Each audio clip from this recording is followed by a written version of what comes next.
has rejected a 45-day temporary ceasefire proposal. Iran has rejected a 45-day temporary ceasefire plan.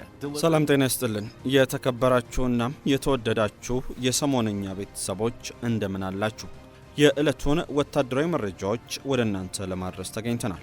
ዛሬ ከምንመለከታቸው ጉዳዮች መካከል ግብጽ፣ ቱርክና ፓኪስታን በአሸማጋይነት የተሳተፉበትና የ45 ቀናት የተኩስ አቁም እንዲደረግ የሚጠይቀውን የሰላም እቅድ ኢራን እንደማትቀበለው በመግለጽ የራሷን ባለ 10 ነጥብ የሰላም ስምምነት አቅርባለች። በሌላ በኩል ኢራን የቀረበላትን የተኩስ አቁም ባለመቀበሏ የአሜሪካው ፕሬዝዳንት ዶናልድ ትራምፕ ዛሬ ምሽት የኢራንን የመሰረተ ልማቶች ኢላማ ያደረገም ከፍተኛ ጥቃት ፈጽማለሁ ሲሉ ተደምጧል።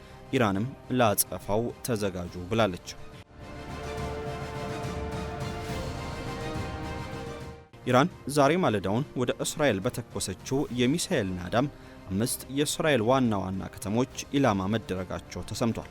በመካከለኛው ምስራቅ ያሉት የአሜሪካ ወታደራዊ መንደሮች በትክክለኛ ኢላማ እንዲመቱም ሩሲያ ለኢራን የሳተላይት ምስሎችን እያቀበለች መሆኑን የዩክሬን ደህንነት ተቋም ይፋ አድርጓል። ላይክ፣ ሼር እና ሰብስክራይብ እያደረጋችሁ እስከ ፍጻሜው አብራችሁን ቆዩ እያልን አሁን በቀጥታ ወደ መረጃዎቻችን አለፍን።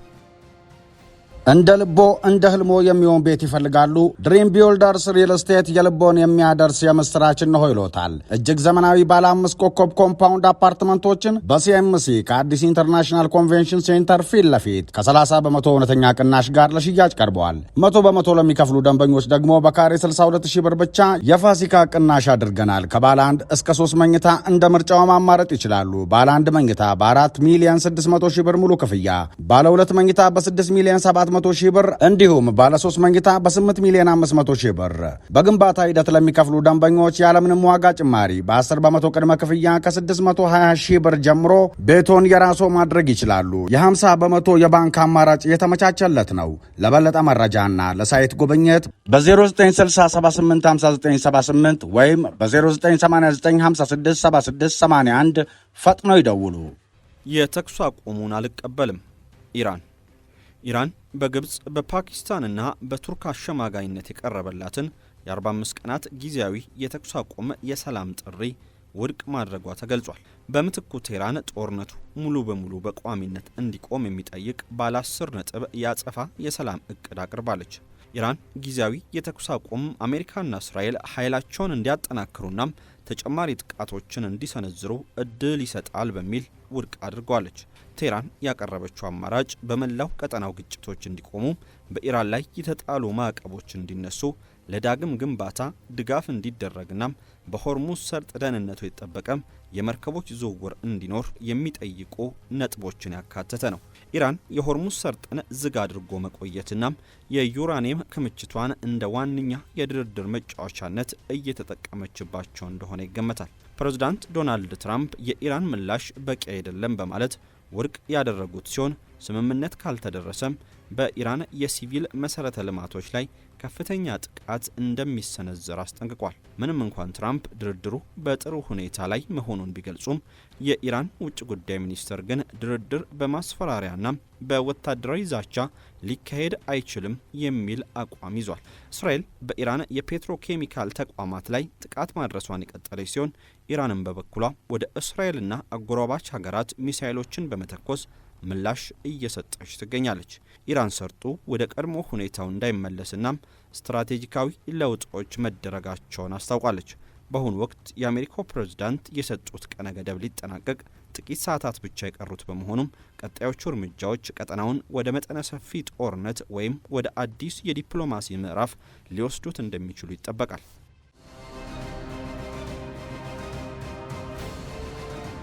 የትራምፕ የጊዜ ገደብ ሊያበቃ ነው። ኢራን አጸፋው ከባድ ነው ብላለች። በመካከለኛው ምስራቅ ያለው ውጥረት ከፍተኛ ደረጃ ላይ በደረሰበት በዚህ ወቅት የአሜሪካው ፕሬዝዳንት ዶናልድ ትራምፕ በኢራን ላይ የሰነዘሩት ጠንካራ ማስጠንቀቂያናም የኢራን አጸፋዊ ምላሽ ቀጠናውን ወደ ይበልጥ አደገኛ የጦርነት ቀጠና እየቀየሩት ይገኛሉ። ትራምፕ ኢራንን ከምድር ማጥፋትና ወደ ድንጋይ ዘመን መመለስ እንደሚችሉ የዛቱ ሲሆን ይህ የሰላ ዛቻም የዓለምን ትኩረት ስቧል። ፕሬዝዳንት ትራምፕ በተለይ በትሩዝ ሶሻል ማህበራዊ ሚዲያና በተለያዩ ንግግሮቻቸው ባስተላለፉት መልእክት ኢራን በአሜሪካ ጦርና አጋሮቿ ላይ የምታደርሰውን ጥቃት ካላቆመች ከፍተኛ እርምጃ እንደሚወስዱ ገልጿል። ትራምፕ ኢራን የሆርሙዝ ሰርጥን እንድትከፍት ያ ካልሆነ ግን ንጹህ የኃይል ማመንጫዎቿን፣ የነዳጅ ማጣሪያዎቿንና ወታደራዊ ካምፖቿን ሙሉ በሙሉ እንደሚያወድሙ ማስፈራሪያን ሰጥቷል። ኢራንን እንደ ሀገር ከምድር ላይ ማጥፋት እንደሚችሉ በመግለጽ ወደ ድንጋይ ዘመን እንደሚመልሷት ዝቷል። ትራምፕ ኢራን በሰጧት የጊዜ ገደብ ውስጥ ጥቃቱን ካላቆመች ማንም ሊያድናት አይችልም ሲሉ መናገራቸውን ተከትሎ ቀነ ገደቡ በተደጋጋሚ መራዘሙን ዘገባዎች ያሳያሉ። ኢራን የትራምፕን ዛቻ የማሸማቀቅ ሙከራናም የጦር ወንጀል በማለት በመግለጽ አቋሟን እንደማታላላናም በአሜሪካ ላይ ከፍተኛ አጸፋ እንደምትመልስ አስታውቃለች።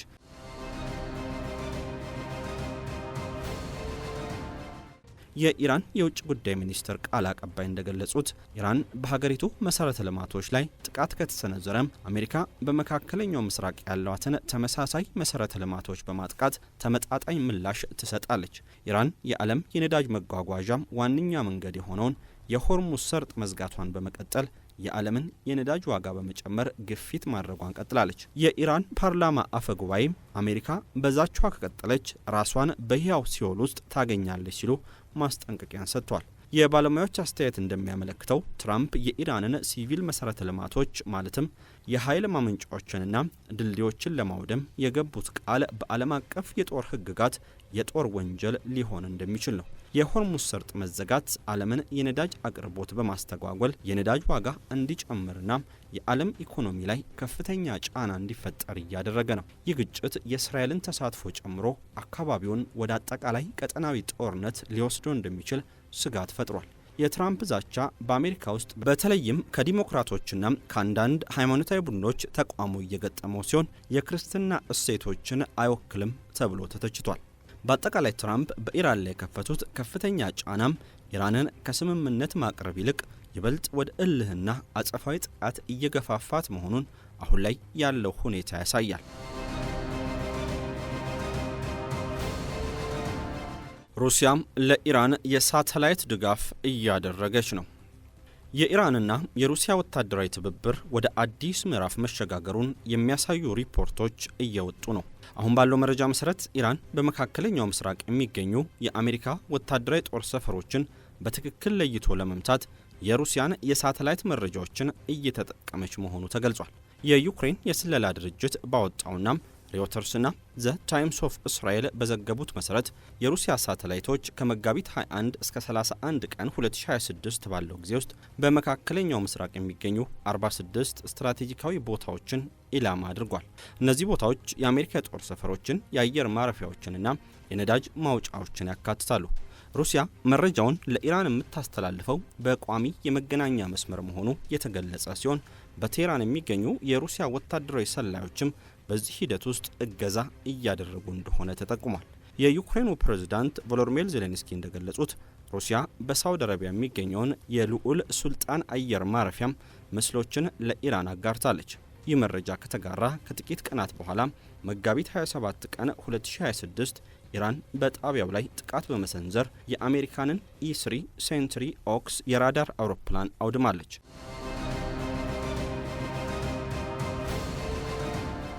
ኢራን እንደ አውሮፓውያን አቆጣጠር በ2022 በሩሲያ እርዳታ ያስወነጨፈችው ከ20 ሳተላይት ከፍተኛ ጥራት ያላቸውን ምስሎች የማንሳት አቅም ያለው ሲሆን ለኢራን አቅም ከፍተኛ እድገት መሆኑም ተገልጿል።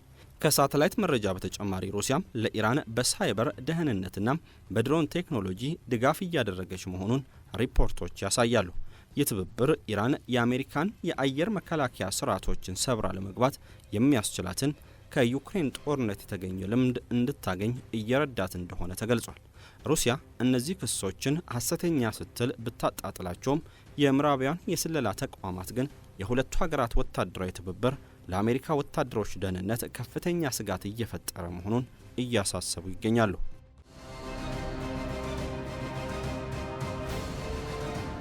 ኢራን የሚሳኤል ናዳ ዘነበች። 5 የእስራኤል ከተሞች ኢላማ ሆነዋል።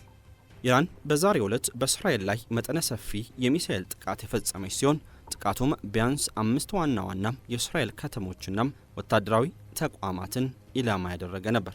ሚሳኤሎቹ በዋነኝነት ቴል አቪቭ፣ ሃይፋ፣ ዲሞና፣ በኤርሳቤና ሪሾን ሌዚዮን ከተሞችን ኢላማ አድርገው መተኮሳቸውን ሪፖርቶች ያመለክታሉ።